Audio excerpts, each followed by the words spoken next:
South Korea's daily COVID-19 infections soared to an all-time high. Changes are made to the nation's self-isolation rules. At the 2022 Beijing Winter Games, Team Korea's short-track speed skaters take the ice again as the KSLC files an appeal with the CAS.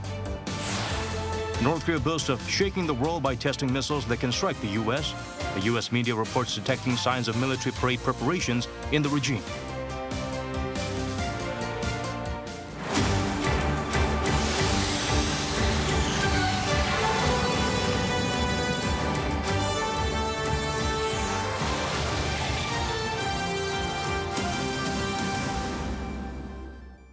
Hello and welcome to our newscast. I'm Daniel Che. Let's begin with the top story at this hour. The nation's daily COVID-19 tally hovered close to 58,000. Quarantine measures continue to evolve with a rise in cases.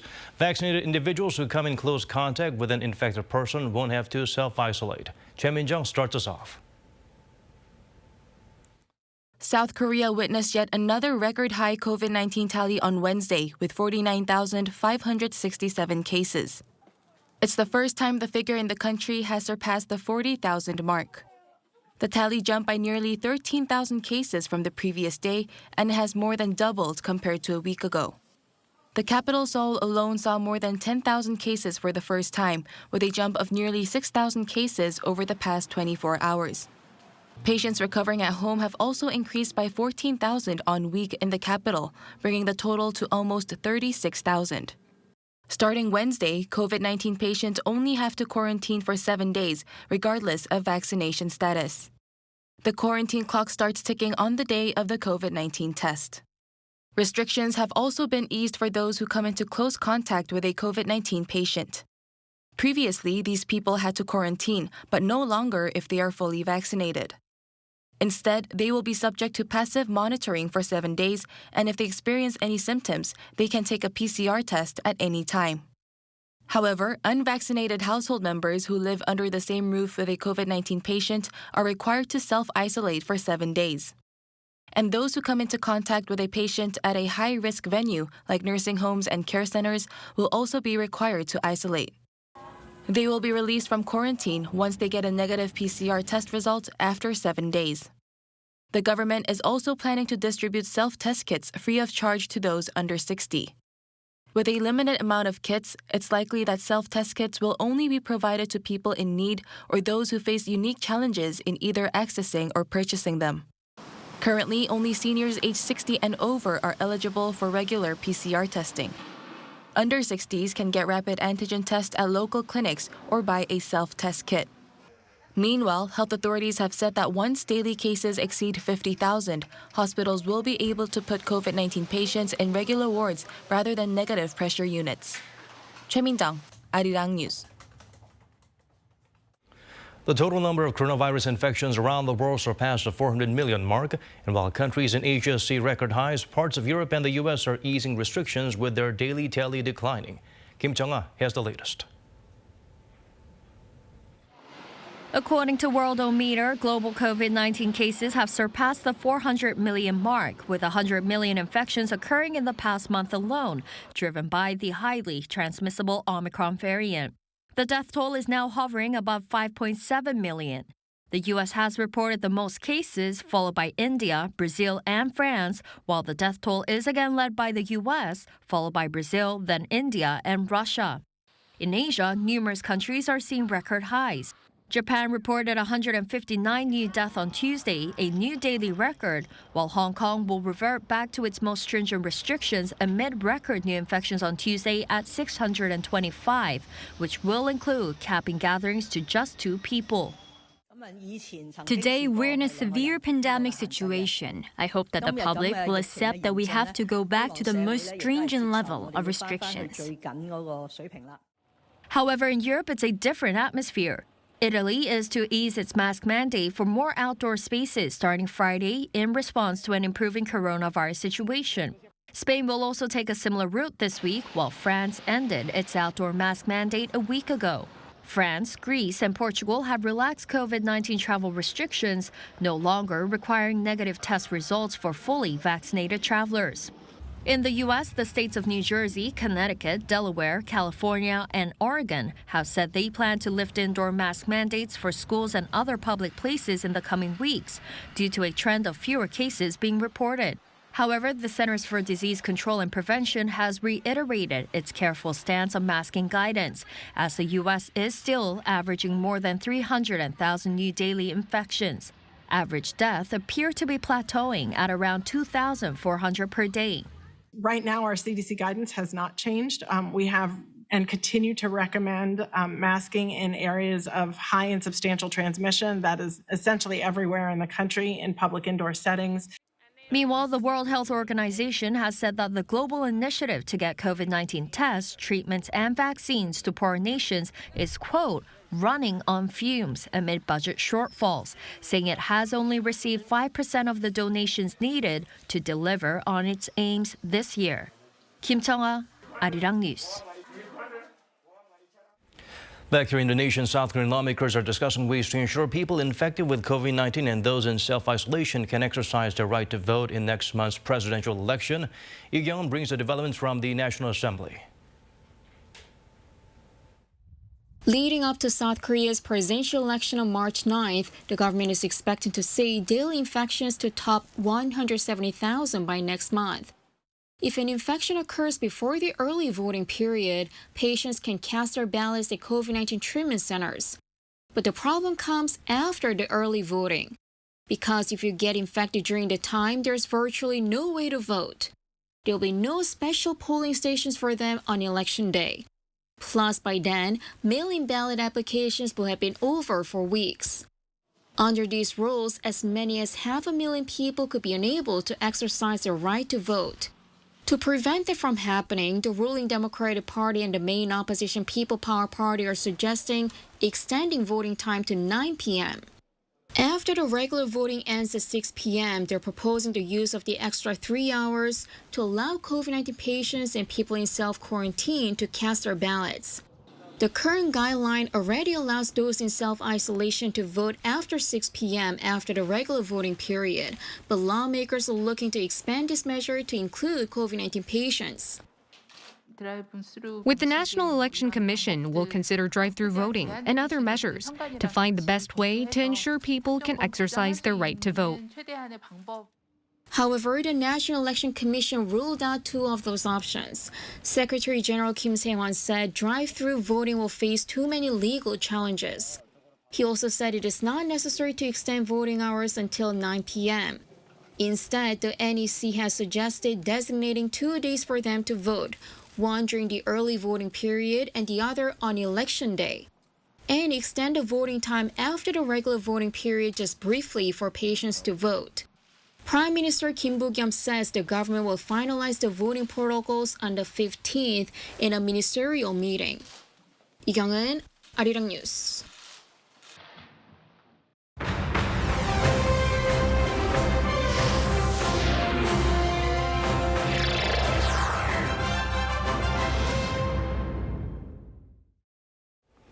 Medal contention in Beijing 2022 has so far been mainly about Europe and China. South Korea currently ranks 21st, but there's a strong chance the country may win its first gold of these games tonight. We have our Olympic correspondent Han Sung-woo on the line with us with the details. Sung-woo, I'm aware the finals of the men's 1,500-meter event in short track speed skating is taking place in just a few minutes. That is correct, Daniel. And all 3 of South Korea's contenders, Hwang Dae-hun, Lee Jun-seo, and Park Jang-hyuk, have made it to the finals, where they'll be hunting for the country's first gold medal. As for the women's team, Choi Min-jung and Lee Yoo-bin have made it to the quarterfinals of the 1,000-meter, slated for Thursday night. Choi even set an Olympic record, crossing the finish line in first place in her qualifier at just over 1 minute and 28 seconds, although it was broken in the very next heat by the Netherlands' Suzanne Scholting. Their stellar performances follow recent disqualification controversies on the men's squad that saw Hwang and Lee make shocking early exits. A few hours ago, the Korean Sport and Olympic Committee held a virtual meeting with the head of the International Skating Union's Jan Dae-kema to officially question Monday night's controversial refereeing decisions. but to no avail, as the ISU maintained its original stance that a disqualification following a rule violation cannot be challenged. That is most unfortunate. Let's shake off the disappointment and move on to tomorrow, though. Any events worth watching? Absolutely. The world's attention will be on whether figure skater Nathan Chen of the USA can pull off a free skate program as good as his world record-setting short program on Tuesday to take home a long-awaited men's singles gold medal. Competing for a top 10 finish in the same event will be South Korea's very own Cha Jun-won, who performed much better than expected yesterday to place fourth in the short with a personal best of 99.51, the highest a Korean man has ever gone. The 2022 Four Continents champion's final record will depend on whether he can flawlessly execute the 2 quadruple jumps he has planned. The men's skeleton heats begin tomorrow at 10:30 a.m. as well. Pyeongchang 2018 gold medalist Yoon Sung-bin faces tougher competition this time because he'll be competing against up-and-coming fellow countryman Chung Seung-gi, who currently outranks him. Chung even claimed his first World Cup medal recently, winning bronze in this season's 6th competition in Latvia. Also, keep an eye out for Korean-American snowboarder Chloe Kim, who'll be looking to defend her Olympic crown as the queen of the halfpipe. The first of her 3 final runs will take place at around 11:30 in the morning. That's all I have for now, Daniel, but I'll be back with more tomorrow.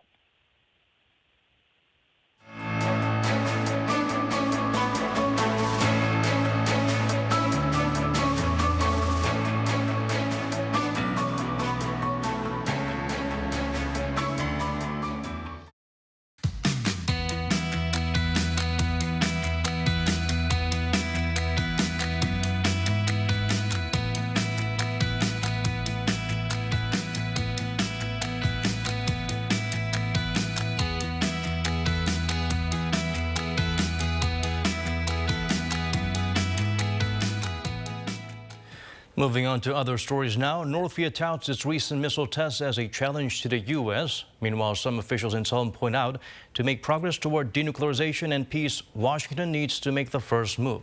Yoon Jung-min has the full story.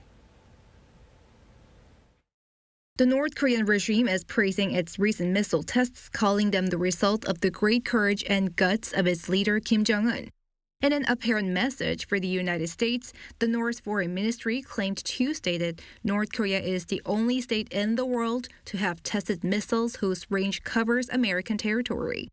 The North launched missiles 7 times in January, including an intermediate-range ballistic missile, while signaling a possible resumption of nuclear and ICBM tests. On the denuclearization issue, some diplomats in South Korea argue the U.S. should make the first move. The chancellor of the Korea National Diplomatic Academy, Hong Hyun-ik, said in his publication this week that it's up to the U.S. to first come up with a forward-looking policy for denuclearization because it's much more powerful than North Korea. He suggested humanitarian aid, including vaccines, food and drinking water, as well as easing sanctions and so-called snapback approaches. Hong suggested that North Korea is likely to seek compensation in exchange for selectively abandoning nuclear weapons once it's completed both its strategic and short-range tactical weapons. Meanwhile, North Korea is reportedly preparing for a military parade, possibly in April, around the birthday of the regime's late founder Kim Il-sung. On Wednesday, Voice of America cited satellite imagery apparently showing a formation of troops numbering up to 2,000 at the meetIM airfield in Pyongyang. But the report said it's unclear whether the gathering is actually for a military parade, noting that the number of troops is smaller than preparations for previous parades. Yoon Jung-min, Arirang News. Elsewhere around the world, military tensions continue to escalate along the Ukrainian border. 6 Russian warships are reportedly heading to the Black Sea for naval drills. Shin Yeon brings the updates. Russia continues to display its military capability near Ukraine. Moscow-based news agency Interfax, citing Russia's defense ministry on Tuesday, said that 6 Russian warships are heading to the Black Sea for naval drills. 3 have already passed through the Bosphorus Strait into the Black Sea as of Tuesday. In a statement, the Russian Navy said that during the drills, the warships might reach the southern coastline of Ukraine. These warships are capable of landing tanks and troops ashore. The report comes just a day after U.S. President Joe Biden met German Chancellor Olaf Scholz in Washington on Monday and warned of severe economic sanctions against Russia if it attacks Ukraine. But Russia has said that Tuesday's naval movement had been pre-planned and was even announced last month. The Russian Navy had said it would stage a set of fleet exercises in January and February. Russia will be holding joint military drills in Belarus, which borders Ukraine, for 10 days starting this Thursday. Many in the West have raised concerns that Russia could possibly use some of their troops in Belarus to attack Ukraine from its northern border.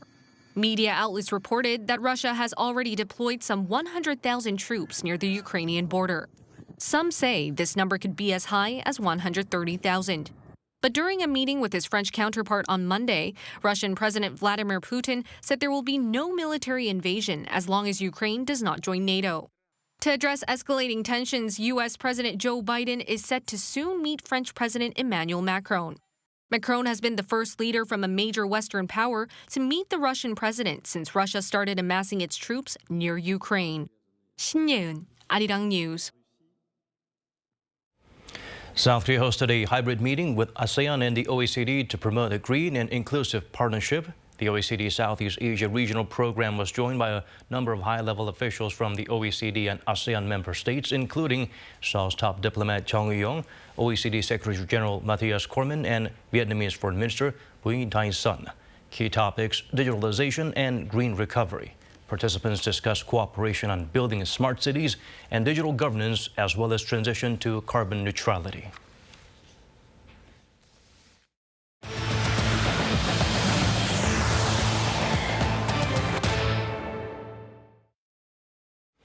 A new KDI report shows strength in the local economy through the end of 2021. This year, experts anticipate about the 3% expansion.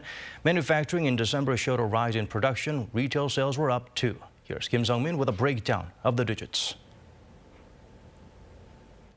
South Korea's economy in February is on a moderate recovery track, although there are still uncertainties coming from external factors like COVID-19. According to the monthly report by the Korea Development Institute on Wednesday, the overall recovery trend was mainly driven by the solid growth in the manufacturing sector. The country's latest overall industrial production in December expanded 6.5% from a year ago. This was thanks to a 31% surge in semiconductor production, with autos also jumping 8%. Another positive sign was seen in consumption. December's retail sales recorded 6.5% growth, with January's consumer sentiment index also improving slightly. Exports also continue to see solid growth, with January export figures jumping more than 15%. The recent price hikes in petroleum products and steel largely helped the sector. On the other hand, services dropped 0.4% due to the ongoing spread of the virus, with restrictions on gatherings and business operating hours taking its toll on the service sector. The recent uptick could further hurt the service sector, but experts say it'll have a limited impact on overall economic growth. Because the growth in manufacturing is largely based on automobiles and semiconductors that are targeted for export, the impact of the Omicron variant on manufacturing can be limited. Services could take the hit for another few months. With modest but continuous upward trend, experts in January maintained their previous October forecast for the country this year. A survey of 18 local experts suggests South Korea's GDP is expected to grow by 3%. Growth in exports is forecast to slow a little bit to come at 8.7%. The country's job market is expected to add around 300,000 more jobs. Consumer inflation is likely here to stay longer until it subdues to around 2% by the fourth quarter. The KDI also pointed to high raw material prices as a factor that could pose further uncertainty. Kim Sung-min, Arirang News. Hyundai Motor officially announced its return to the Japanese market. The Korean auto giant will introduce new eco-friendly models, selling them only online from May. Min Suk-hyun provides a glimpse of what to expect. South Korea's top automaker Hyundai Motor Company is returning to Japan, but this time it'll be with only electric and hydrogen vehicles. At a press conference in Tokyo, Hyundai announced that the company will be tapping into the Japanese car market for the first time in 12 years. The all-electric Ioniq 5 and Nexo hydrogen fuel cell SUV will be the first two models available for Japanese consumers. Orders for the two models will begin in May and deliveries will start from July. A big twist to its re-entry plan, however, is that Hyundai will be only selling cars online. From orders to payments and registration, customers will have to do it all online using the company's website or smartphone app. We have no dealerships, so-called no dealers in Japan. So instead, we plan to provide a complete online car purchasing experience, one that's not limited to time and place. The Korean automaker previously entered the Japanese market in 2001, but pulled out most of its business in 2009 due to disappointing sales. Since then, it's only been selling commercial vehicles, such as buses. But now the company aims to appeal to the Japanese market once more, following growing demand for electric vehicles. Some say that this fresh opening will not be easy for Hyundai due to Japan's strong preference for local cars. Also, Hyundai's weak sales network for cars in Japan is another challenging point. Yet others say it's still a bet worth taking.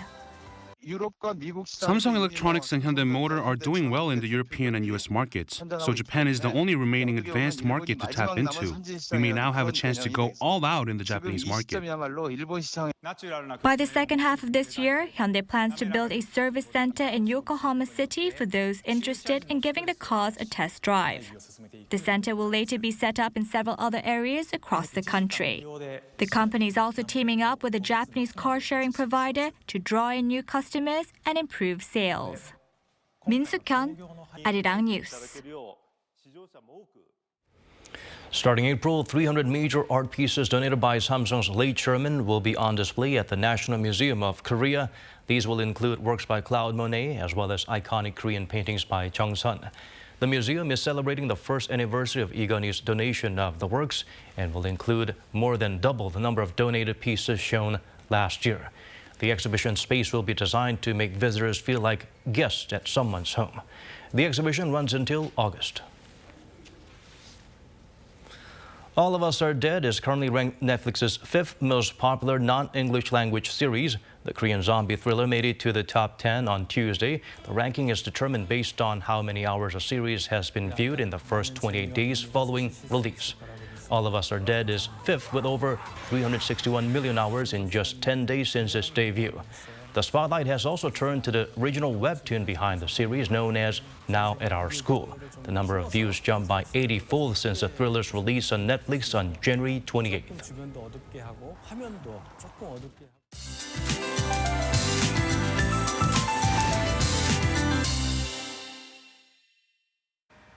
Tomorrow is forecast to be another mild day with readings above the seasonal norms.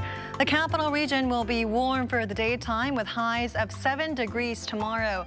But watch out for the wide temperature gaps of at least 10 degrees for most regions. In the meantime, the air is still very dry, especially across the east where conditions are a bit warmer. For those in the area, please take extra precautions against wildfires. Warmer air is triggering more dust particles to flow in from overseas. For southern Gyeonggi-do and Chungcheong-do provinces, dust levels will stand in the bad category tomorrow. The rest of central regions, including the Seoul metropolitan area, will see poor air quality for the morning and the night. Morning lows are range from -8 to 5 degrees nationwide. Seoul will start off at -3 degrees. Warm sunshine will dominate for the daytime. Seoul will get up to 7 degrees. Gwangju 10, Daegu and Gyeongju will reach 11 degrees. For the next few days, the capital region will be under fairly clear skies. Temperatures will keep rising until Saturday. That's all for now, and here are the weather conditions around the world.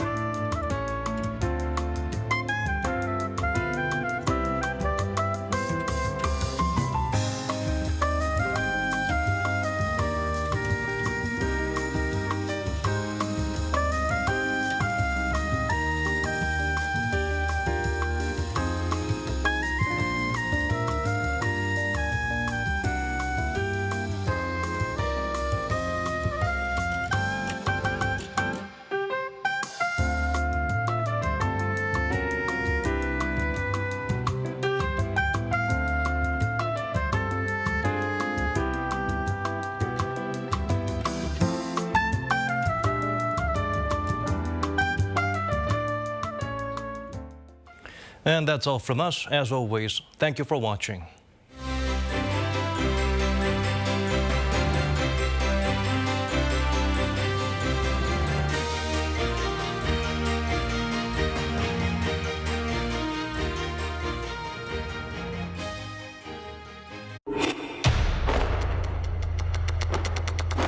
Find the ways of taekwondo within yourself. The mind that honors respect and kindness. The valor that fears no challenges. The perfect balance of body and mind. Discover yourself.